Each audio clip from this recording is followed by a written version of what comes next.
Assalamualaikum Pak Ustadz, salam sehat selalu buat Habib Hadi.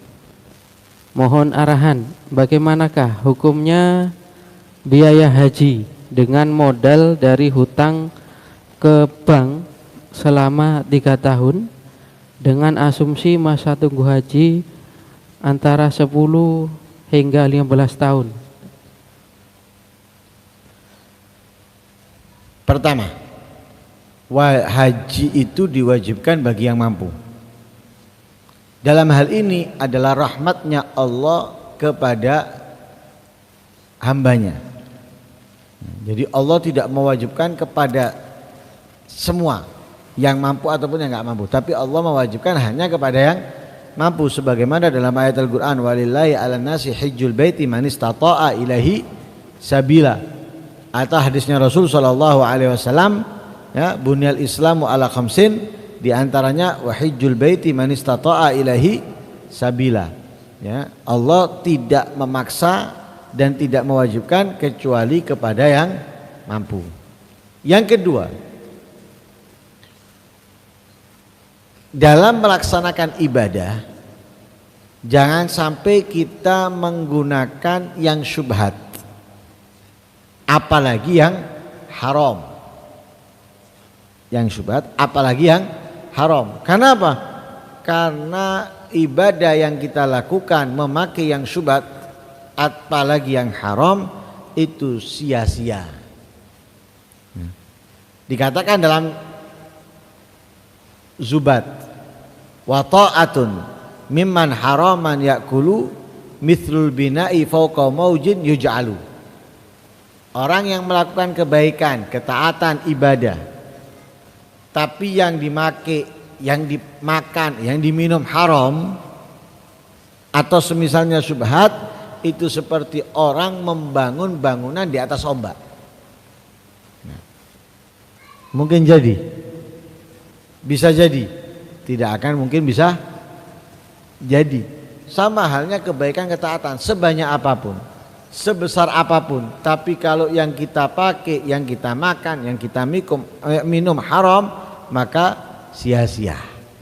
Nah, lah kita berangkat haji dengan biaya besar, tapi hutang. Nah, hutangnya bank yang sudah pasti ada bunga dengan keterlambatan bayar, atau juga ada tambahan kembalian dalam syarat utang piutang. Ini haram, nggak boleh. Utangnya 10 juta, bayarnya 11, itu pokoknya. Belum lagi kalau telat dari waktu yang ditentukan, ada denda lagi. Nah, ini haram, tidak diperkenankan dalam akad utang piutang. Nah, maka sia-sia, rugi. Apalagi dia sudah nunggu 10 tahun, 15 tahun, tapi hajinya sia-sia karena memakai uang yang haram. Nah, yang pertama belum diwajibkan, kemudian dia memaksa dirinya untuk berangkat dengan utang dengan uang yang haram. Nah, penantian lamanya itu tidak bermanfaat, malah sia-sia. Naudzubillah min dzalik. Kalau memang bisa berangkat, ya alhamdulillah. Enggak bisa berangkat karena belum ditakdirkan oleh Allah, karena belum mampu, maka bersyukurlah, karena kamu tidak akan dituntut karena hal tersebut. Ya.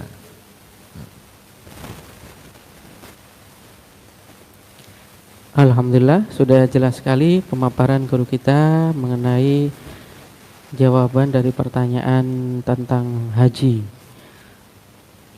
Pertanyaan selanjutnya masih dari YouTube. Mohon izin bertanya, Ustadz. Kita sebagai umat muslim sangat dianjurkan untuk sholat wajib berjamaah di masjid. Tapi saya perhatikan atau saya lihat beberapa ulama itu jarang yang sholat di masjid Ustaz. Nah, mohon penjelasannya. Siapa yang mewajibkan sholat di masjid? Sholat wajib di masjid, sholat fardu di masjid. diwajibkan sholat fardu di masjid. Enggak. Sangat dianjurkan sholat wajib di masjid. Lah masjid itu kan nggak harus masjid di luar rumah. Kalau dalam rumahnya ada masjid.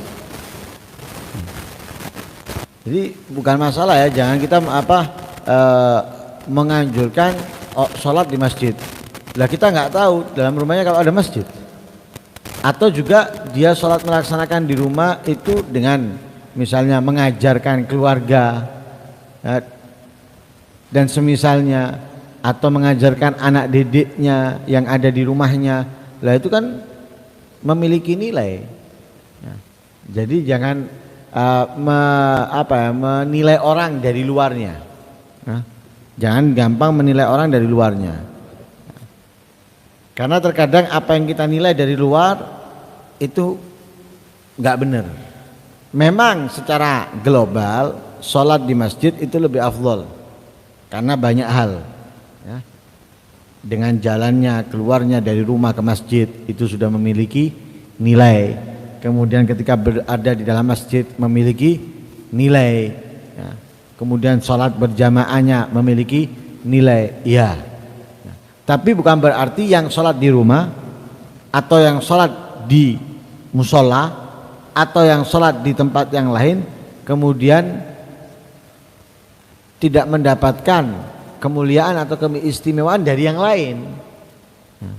Mungkin dia bisa mendapatkan kemuliaan, keistimewaan dari yang lainnya. Berjamaah dia dapat, sama-sama berjamaahnya misalnya.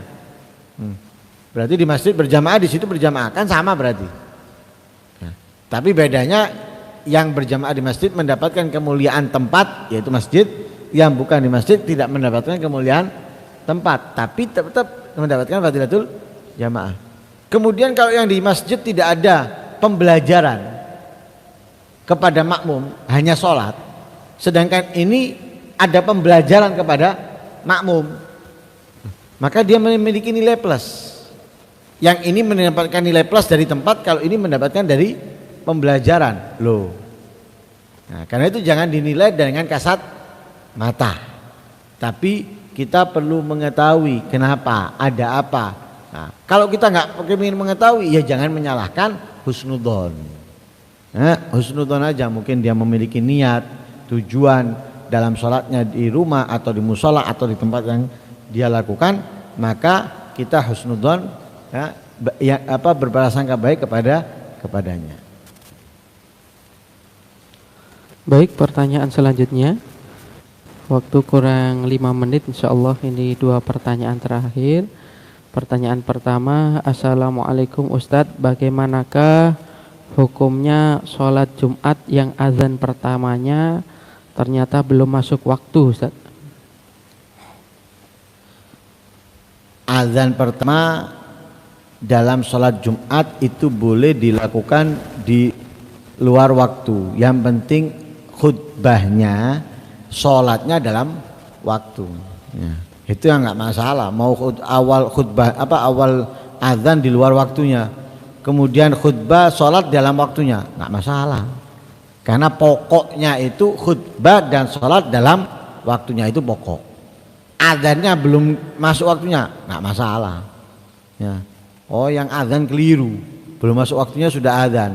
Tapi yang khutbah ketika mengawali khutbahnya sudah masuk waktunya, sholatnya sudah masuk waktunya, nggak masalah.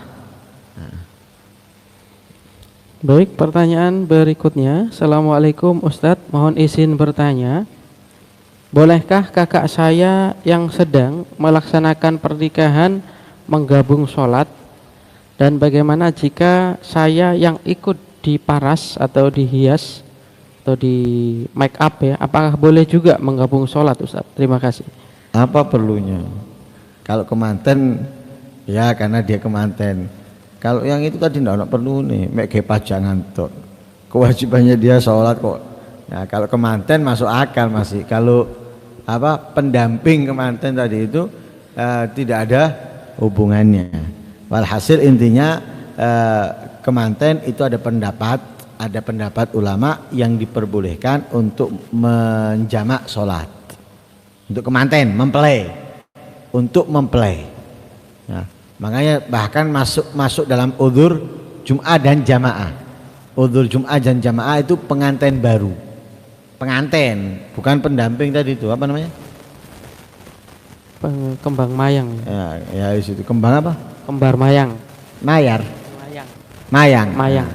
Ya, kembang mayang itu nggak perlu yang anu itu kemantennya, mempelai laki, mempelai perempuan. Tapi kembang mayang itu nggak termasuk.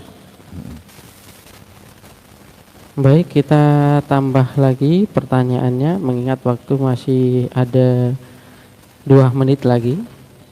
Assalamualaikum Ustadz, mau bertanya, gerakan dalam wudhu biasanya kita mengulang hingga 3 kali dari gerakan yang pertama. Nah, gerakan yang kedua itu termasuk penyempurna atau pengganti yang pertama Ustadz? Gerakan dalam wudhu biasanya kita mengulanginya 3 kali. Nah, gerakan yang kedua itu apakah penyempurna atau pengganti yang pertama? Sunnah ya, dalam wudhu itu sunnah kita membasuh 2 kali.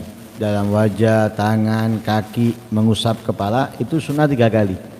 Nah karena itu Nabi pernah wudhu membasuh sekali, mengatakan hadza wudhu wa wudhu lambiak min qabli. Ketika kita kali hadza wudhu'i, ini wudhuku. Jadi wudhunya Nabi membasuh 3 kali. Kalau sekali seperti para nabi yang lainnya. Tapi ketika 3 kali itu seperti membedakan dengan para nabi yang lainnya. Jadi membasuh. Bukan membasuh kedua itu menyempurnakan basuhan yang pertama, bukan. Ya. 3 kali itu baru dihitung kalau yang pertama sempurna. Baru disunahkan dia menambah kedua dan ketiga. Tapi kalau yang pertama belum sempurna, basuh wajah, sebagian anggota wajahnya belum terbasuh, maka dia ngusap lagi. Nah, itu masih terhitung 1. Nah, di situ dia disunahkan menambah 2 dan 3.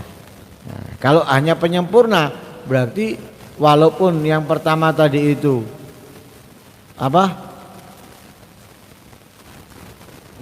rata, kemudian dia rata nggak masalah, enggak. Jadi bukan penyempurna tapi sunnah, ya, taslits, ya, membasuh 3 kali atau mengusap 3 kali dalam wudhu. Baik, alhamdulillah dengan berakhirnya jawaban mengenai wudhu, maka berakhir pula sesi tanya jawab di segmen yang kedua program kajian kitab Syafii